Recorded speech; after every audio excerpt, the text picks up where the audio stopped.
2022 fut une année bénie. Mais à trop miser sur les tirs au but, le football sénégalais risque de bâtir ses ambitions sur une base fragile.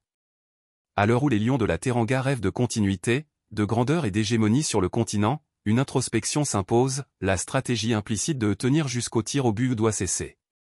Car si cette méthode a pu porter ses fruits un temps, elle montre aujourd'hui ses limites criantes. Une réussite historique, qui a masqué les faiblesses.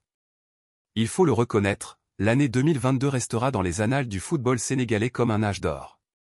Le pays remporte pour la première fois de son histoire la Coupe d'Afrique des Nations, au terme d'une finale haletante contre l'Égypte. Ce sacre, acquis au tir au but, avait tout du scénario épique, tension, dramaturgie, héroïsme. Quelques semaines plus tard, c'est à nouveau face à l'Égypte, et encore lors d'une séance de tir au but, que le Sénégal arrache sa qualification pour la Coupe du Monde au Qatar. Le scénario se répète ensuite lors du CHAN 2022, cette fois contre l'Algérie. Là encore, la séance fatidique des tirs au but sourit aux Lions locaux, qui s'imposent avec sang-froid et maîtrise. À ce moment précis, le discours médiatique et populaire bascule, le Sénégal se rêve fort au tir au but, une sélection mentalement préparée à ce type de dénouement.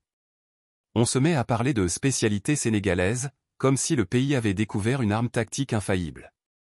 Pourtant, derrière cette illusion de maîtrise, la vérité est plus incertaine, plus inconfortable. Les tirs au but ne sont pas une science. Les tirs au but, dans leur essence, ne sont ni une stratégie ni une compétence reproductible à volonté. Ils sont une loterie technique et psychologique, où l'avantage appartient rarement à l'équipe qui y compte. Car une séance de tir au but, par définition, suppose que l'équipe n'a pas su faire la différence dans le jeu. Il faut dire les choses sans détour, le football sénégalais, en 2022, a vécu une série exceptionnelle. Mais le hasard, à ce niveau, ne se répète pas éternellement. Penser que les victoires au tir au but relèvent d'une supériorité intrinsèque, c'est confondre ponctualité et structure.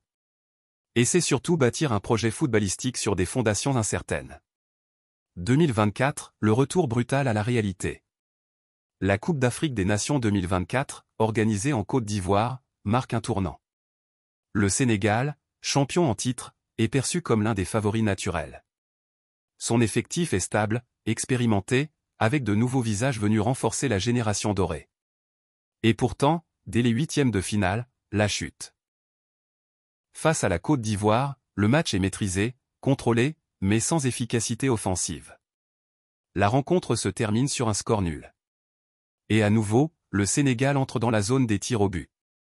Cette fois, la pièce retombe sur l'autre face. Élimination.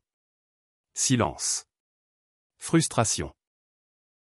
Là où, 2 ans plus tôt, le même scénario aurait été vécu comme une suite logique du destin, cette défaite révèle une vérité plus profonde, les tirs au but ne sont plus notre allié. Et la suite du constat est encore plus alarmante. En 2025, ce sont les U17 qui chutent, eux aussi, au tir au but. Les U20, quelques mois plus tard, sont éliminés par le Nigeria dans les mêmes conditions. Le cycle se referme. L'exception devient faille. Ce qui était perçu comme une force se révèle être une dépendance tactique dangereuse. Le problème structurel, une stratégie par défaut. Le vrai drame n'est pas l'élimination elle-même. Le football est fait de victoires et de défaites. Le vrai drame, c'est que le Sénégal semble s'être installé dans une logique où le match est joué en gestion, avec la perspective tacite d'aller jusqu'au bout, c'est-à-dire jusqu'à la séance fatidique. Cette logique de calcul, de gestion d'énergie, de bloc défensif solide mais sans prise de risque, empêche l'équipe nationale de prendre l'ascendant dans le jeu. Elle neutralise la créativité. Elle inhibe l'audace. Elle invite à subir plutôt qu'à construire. Et elle finit, mathématiquement, par exposer l'équipe à des dénouements incontrôlables. Cette logique n'est pas propre au Sénégal. Elle existe dans de nombreuses sélections africaines, marquées par la peur de perdre, l'obsession de la solidité, le rejet du déséquilibre.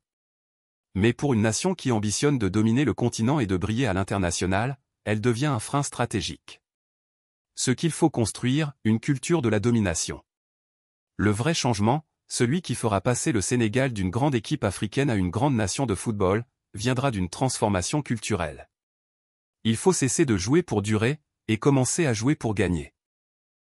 Il ne s'agit pas d'un changement de sélectionneur, ni même uniquement de système. Il s'agit d'un changement de philosophie de jeu. Gagner dans le jeu, cela signifie Prendre des risques offensifs. Développer des circuits de passe. Miser sur la possession ou la verticalité selon les profils. Exploiter les temps faibles adverses. Se projeter en nombre dans les 30 derniers mètres. Savoir tuer un match lorsqu'on a l'ascendant. Tout cela demande du travail, de la répétition, de la vision. Cela ne se construit pas uniquement en stage de 3 semaines. Cela suppose un lien fort entre les catégories jeunes, les U17, U20, U23, et l'équipe A. Cela demande que le Sénégal cesse de former des joueurs de rupture uniquement, et commence à former des meneurs de jeu, des profils créateurs, des finisseurs froids. Conclusion, abandonner la foi dans la pièce lancée. Le football est cruel, car il ne récompense pas toujours le mérite. Mais il récompense ceux qui prennent leur destin en main. En 2022, la pièce est tombée du bon côté. En 2024, elle ne l'a pas fait. Et le Sénégal, encore une fois, s'est arrêté là.